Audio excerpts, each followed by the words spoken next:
This month, we are talking continuous improvement for teams. How do we get our teams towards that elusive stage 4 of teaming, that place where our teams can consistently perform at their optimal level, the production stage, the stage that barely 2 out of 10 teams ever reach.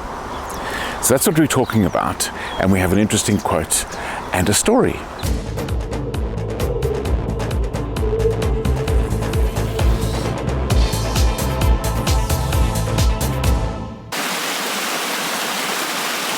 Our quotation that we are using and looking at this week comes from Helmut Schmidt, and he says, "The biggest room in the world is the room for improvement." Lovely quote. We've been talking about various ways we can improve our team, how we can grow and improve the way that we team, the how of teaming, not just the what and the why, but the how of teaming.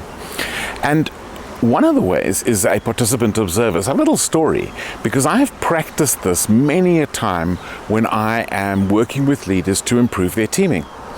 And one of the things that's consistently happened is we've said, let's rotate the role. So we've got 6 sessions, and at the end of every session, we have a different person who will spend 1 minute giving us feedback on what they observed. So they're participating in all of the activities, and every time at the end, we give them 1 minute for feedback.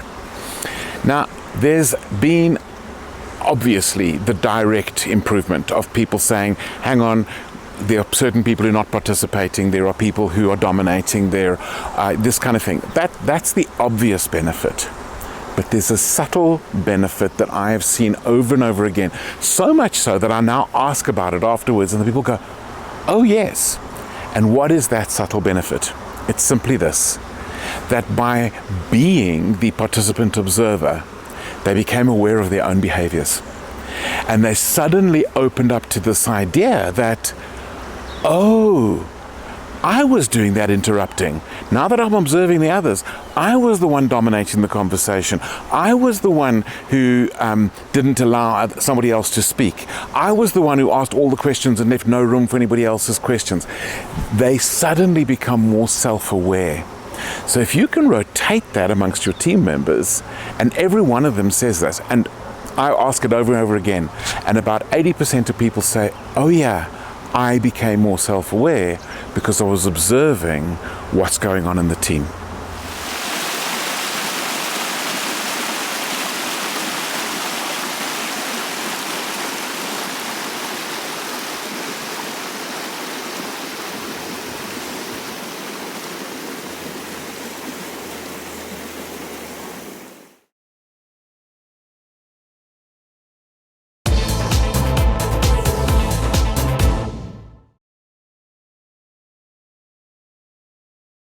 If you like this video, why not hit subscribe?